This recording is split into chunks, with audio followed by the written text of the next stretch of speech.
बच्चों, कैसे हैं? मैं फिर हाजिर हूँ एक नए वीडियो के साथ। तो चलिए इसमें हम लोग पढ़ेंगे आज प्रकाश के परावर्तन में अवतल दर्पण के द्वारा प्रतिबिंब बनने का नियम क्या है, कि अवतल दर्पण में प्रतिबिंब कैसे बनता है। जिसमें हम लोग पढ़ेंगे, देख लीजिए क्या क्या अवतल दर्पण के द्वारा जो प्रतिबिंब बनता है उसका नियम क्या है, तो इसके बारे में हम लोग देखते हैं। तो अवतल दर्पण के द्वारा जो प्रतिबिंब बनने का नियम है वो कुछ इस तरह से है। तो पिछले अगर हमको परिभाषा याद होगा तो हमको आसानी से समझ में आएगा। कह रहे कि अवतल दर्पण में अगर हमको प्रतिबिंब बनाना है या कोई भी गोलीय दर्पण हो उसमें प्रतिबिंब बनाना है तो नियम क्या है, इसका कैसे प्रतिबिंब खींचेंगे, हमको ये रटना नहीं है, समझना है। 4 पॉइंट है इसका, अगर समझ गए तो हमको कोई दिक्कत होने वाला नहीं है। चलिए देखते हैं पहला जो पॉइंट है वो क्या है। कह रहे कि मुख्य अक्ष के समांतर आने वाली किरणें दर्पण से परावर्तन के बाद फोकस से होकर जाता है। कहाँ से जाता है? फोकस से होकर जाता है। अगर कोई भी किरण, देखिए यहाँ पे मुख्य अक्ष के समांतर आने वाली किरणें दर्पण से परावर्तन के बाद फोकस से होकर जाता है। यदि कोई भी मुख्य अक्ष, ये हमारा मुख्य अक्ष है, और इसके समांतर किरण आएगा तो परावर्तन के बाद कहाँ से जाएगा? फोकस से होकर जाएगा। ये पहला नियम है हमारा, कि अगर कोई भी किरण मुख्य अक्ष के समांतर आएगा तो परावर्तन के बाद कहाँ से जाएगा? तो फोकस से होकर जाएगा। अब इसी का उल्टा कर देगा, अगर फोकस से आएगा तो परावर्तन के बाद क्या होगा? समांतर हो जाएगा। तो ये दूसरा जो नियम है ये भी हमको याद रखना है कि फोकस से होकर जाने वाली किरणें दर्पण से परावर्तन के बाद मुख्य अक्ष के समांतर हो जाती है। तो दो नियम है। पहला, यदि किरण समांतर आएगा तो परावर्तन के बाद फोकस से जाएगा, परावर्तित किरण जो है कहाँ से जाएगा? फोकस से जाएगा।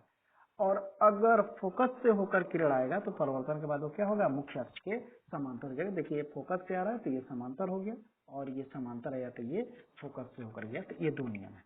अगला नियम देखते हैं, तीसरा कार्य है कि केंद्र से होकर जाने वाली किरण दर्पण से परावर्तन के बाद उसी पथ पर वापस लौट जाती है।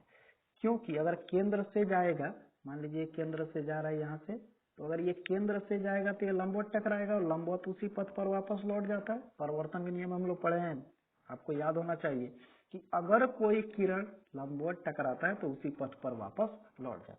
यानी केंद्र से होकर कोई भी किरण जाएगा तो दर्पण से परावर्तन के बाद क्या होगा? उसी पथ पर वापस, ये देखिए इसी पे जाएगा और इसी पर वापस लौट जाएगा।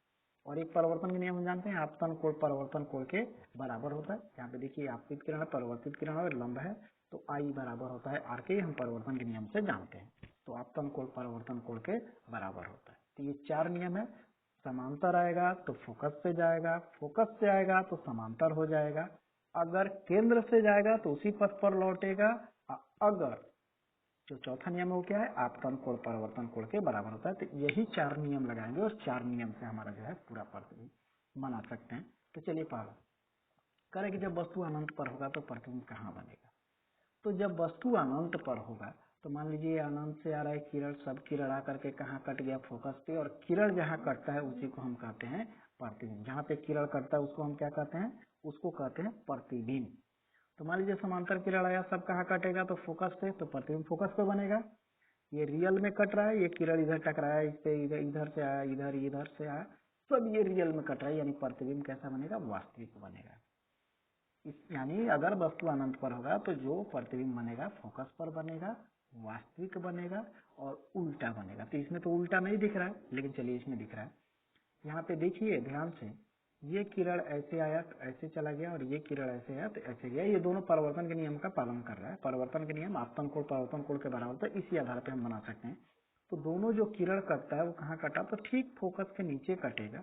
ठीक फोकस के नीचे कटेगा तो यानी जो प्रतिबिंब बनेगा वो कहाँ बनेगा? फोकस पे बनेगा। मुख्य अक्ष के नीचे, मतलब प्रतिबिंब कैसा होगा? उल्टा होगा। तो चिन्ह परिपाटी में पढ़े थे, अगर मुख्य अक्ष के नीचे है तो वो क्या होगा? निगेटिव में होगा, और उल्टा भी होता है। और मुख्य अक्ष के ऊपर होगा तो क्या होगा? वो सीधा होता है। तो यहाँ पे जो समांतर किरण आ रहा है वैसे कट जा रहा है, तो यानी ये जो प्रतिबिंब बनेगा वो कहाँ बनेगा? फोकस पे बनेगा, और वास्तविक उल्टा और वस्तु से छोटा बनेगा। तो जब वस्तु कहाँ वो अनंत पर हो तो जो प्रतिबिंब बनेगा उसका फोकस पर बनेगा, वास्तविक, और उल्टा वस्तु से छोटा बनेगा। अगला जो है 2 नंबर देखते हैं। अब यहाँ से हमारा जो नियम है वो क्लियर एकदम, इसमें कोई दिक्कत होने वाला नहीं है। बस 4 नियम को ध्यान में रखना है। 4 में से हम समांतर जाएगा तो फोकस से जाएगा, फोकस से जाएगा समांतर होगा, और केंद्र से जाएगा अगर तो उसी पथ पर वापस लौट जाएगा और आपतन कोण परावर्तन कोण के बराबर होता है। कह रहा है कि जब वस्तु अनंत और केंद्र के बीच, देखिए यहाँ पे एक दर्पण है अवतल और वस्तु इधर ये केंद्र है और इधर अनंत है, इसके बीच वस्तु है AB। अब इसका प्रतिबिंब कैसे बनेगा?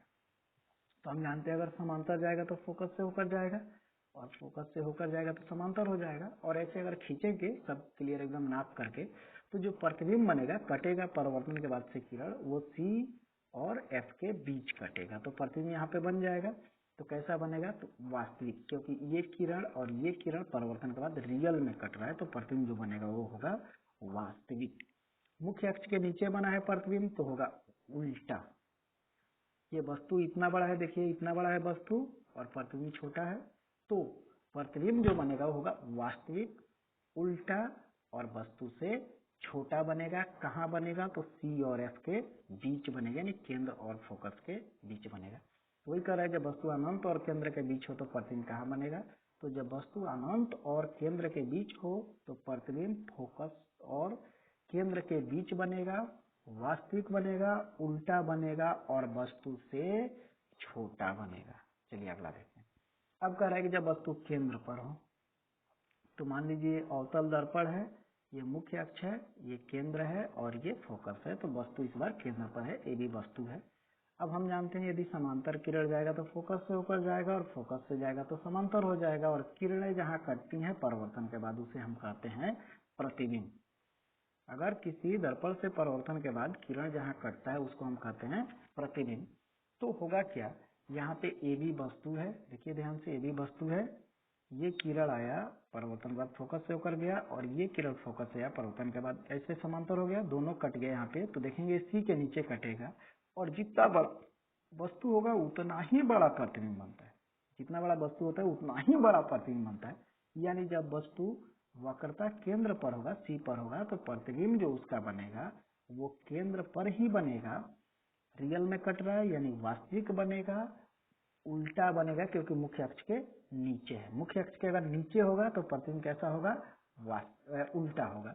तो उल्टा बनेगा और वस्तु के बराबर, जितना बड़ा वस्तु होगा उतना ही बड़ा प्रतिबिंब बनेगा। तो यहाँ पे देखिए जितना बड़ा ये वस्तु है उतना ही बड़ा यहाँ पे प्रतिबिंब बन रहा है। चलिए 4 नंबर देखते हैं। अब कह रहा है कि वस्तु C और F के बीच है तब प्रतिबिंब कहाँ बनेगा। सिंपल सा नियम वही है, समांतर किरण जाएगा फोकस से जाएगा, बस और कुछ नहीं सोचना है। एक समांतर जाएगा और एक फोकस से जाएगा। तो हम क्या किए, वस्तु से एक समांतर किरण भेजे, फोकस से होके गया, एक फोकस से भेजे, समांतर हो गया और दोनों जहाँ कटेगा वहीं पे प्रतिबिंब बनेगा। तो देखेंगे कहाँ कटेगा? तो C, ये C है, C के बाद कटेगा, C के बाद कटेगा और इधर क्या है? अनंत है, तो C और अनंत के बीच बनेगा प्रतिबिंब, यहाँ पे A डैश B डैश। अब देखिए AB जो वस्तु है छोटा है, प्रतिबिंब जो है कैसा है? बड़ा है। तो अगर वस्तु C और F के होगा तो प्रतिबिंब किरण रियल में कट रहा है यानी वास्तविक, मुख्य अक्ष के नीचे है यानी उल्टा, और वस्तु से बड़ा बनेगा और कहाँ बनेगा? तो C और अनंत के बीच बनेगा। ध्यान है? चलिए अगला देखिए। अब कह रहा है कि अगर वस्तु फोकस पर हो, जब वस्तु कहाँ हो? फोकस पर हो, बस वही सिंपल सा नियम है। तो वस्तु को रख देंगे फोकस पे, एक समांतर किरण जाएगा परावर्तन के बाद फोकस से होकर जाएगा और एक किरण इस बार भेजेंगे हम।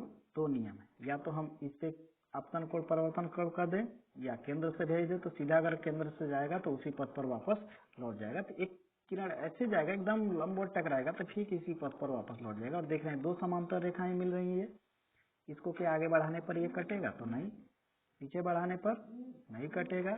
तो जब वस्तु फोकस पर होता है तो इसका प्रतिबिंब जो बनता है वो जब नहीं कटता है तो उसको मान लेते हैं हम कहाँ कटेगा? अनंत पर कटेगा। यानी जब वस्तु फोकस पर हो तो उसका प्रतिबिंब कहाँ बनेगा? तो अनंत पर बनेगा। अगला, ये बहुत इंपॉर्टेंट है, जब वस्तु फोकस और ध्रुव के बीच हो, ये हमारे पास अवतल दर्पण है, ये मुख्य अक्ष है, ये अवतल दर्पण है, ये मुख्य अक्ष है, ये फोकस है, ये केंद्र है और ये वस्तु है इस बार F और P यानी ध्रुव के बीच में, ये भी वस्तु है। सेम नियम, एक किरण जाएगा कहाँ से? समांतर, तो कहाँ से होकर जाएगा? फोकस से। एक किरण को हम भेज देंगे केंद्र से तो उसी पर वापस लौट जाएगा। दोनों को अगर हम पीछे बढ़ाएं क्या कटेगा? नहीं कटेगा। पीछे बढ़ा के देखें शायद कट जाएगा, कट जाएगा यहाँ पर, तो ये बन गया हमारा प्रतिबिंब। रियल में कटा नहीं, कैसे कटा, तो कल्पना किए हैं कि पीछे बढ़ाने पर कट जाएगा, यानी प्रतिबिंब जो होगा वो काल्पनिक होगा। मुख्य अक्ष के ऊपर है तो सीधा होगा, कहाँ है, दर्पण के पीछे है, वस्तु से कैसा है, बड़ा है। तो अगर वस्तु फोकस और ध्रुव के बीच होगा अवतल दर्पण में, तो प्रतिबिंब कहाँ बनेगा, दर्पण के पीछे, काल्पनिक, सीधा, वस्तु से बड़ा बनेगा। तो ये आप याद रखिए कि जब वस्तु फोकस और ध्रुव के बीच होगा अवतल दर्पण में, यही कंडीशन है, प्रतिबिंब काल्पनिक, सीधा और वस्तु से बड़ा बनता है। इसका बहुत ज्यादा एप्लीकेशन पूछा जाता है। अगला, जब वस्तु ध्रुव पर हो, मान लीजिए ध्रुव है, पोल है, यहीं पे रख देंगे तो क्या होगा। अब मान लीजिए एक दर्पण है और दर्पण में हम सटा करके कोई वस्तु को रख दें, उसके एकदम संपर्क में रख दें, तो किरण खींचने का तो जगह ही नहीं हमारे पास, किरण आरेख तो खींच नहीं सकते। तो आप जब भी दर्पण में अगर सट के खड़ा होते हैं, आप उससे चिपक करके खड़ा होते हैं, तो प्रतिबिंब आपका वहीं पे बनता है, पीछे ही बनता है, ठीक वहीं पे दर्पण के पास ही, आपके पास ही प्रतिबिंब बनता है। तो जब वस्तु ध्रुव पर होगा तो उसका प्रतिबिंब क्या होगा, ध्रुव पर ही बनेगा, सीधा बनेगा, काल्पनिक और वस्तु के बराबर बनेगा। एकदम जितना बड़ा वस्तु होगा उतना ही बड़ा उसका प्रतिबिंब बनेगा। तो जब भी वस्तु ध्रुव पर होगा तो उसका प्रतिबिंब कहाँ बनेगा, ध्रुव पर बनेगा, काल्पनिक, सीधा और वस्तु के बराबर। इसका किरण आरेख हम नहीं खींच सकते हैं, इसलिए क्योंकि हमारे पास जगह नहीं है। क्योंकि दर्पण से तो हम क्या किए, एकदम स्पर्श करा के तो वस्तु खड़ा कर दिया, अब उसके दर्पण और वस्तु के बीच जगह रहता तब ना हम किरण खींचते, जगह ही नहीं तो किरण नहीं खींचेंगे। चलिए, इस पे क्वेश्चन जो है हम लोग को पूछा जा सकता है, कौन कौन सा बोर्ड में क्वेश्चन बन सकता है देखते हैं। यहाँ पे कर है पहला क्वेश्चन कि जब वस्तु अवतल दर्पण के वक्रता केंद्र पर हो तो प्रतिबिंब का किरण आरेख खींचे। अभी देखे ना, अगर केंद्र पर होगा तो उसका किरण आरेख खींचने का एक ही नियम है, समांतर जाएगा तो फोकस से जाएगा तो समांतर, इस आधार पे खींचेंगे किरण आरेख। कह रहे कि जब वस्तु अवतल दर्पण के, दूसरा कह रहा है जब वस्तु अवतल दर्पण के फोकस पर हो तो फोकस पे होगा, तो उसका भी नियम हम लोग देखे, जस्ट पीछे है, तो ये भी क्वेश्चन आपको बना लेना है। और कह रहा है कि जब वस्तु अवतल दर्पण के फोकस और ध्रुव के बीच है तो प्रतिबिंब का किरण आरेख खींचे। अभी देखे ना, एफ और पी के बीच था तो उसका किरण आरेख खींच देना है, उसका प्रतिबिंब खींच देना है और प्रकृति बताना है कि प्रतिबिंब कैसा है। तो देखे थे, काल्पनिक था, सीधा था और वस्तु से बड़ा था। तो बस आज इतना ही रन देते हैं। आप लोग चैनल को सब्सक्राइब कर लीजिए और उसमें एक बेल घंटी का निशान होगा जिसे दबा लीजिएगा, ताकि आपको जब भी वीडियो अपलोड करें तुरंत आपको मैसेज मिल जाए और आप देख करके पढ़ सकते हैं आसानी से। तो बस आज इतना ही रहने देते हैं। Thank you.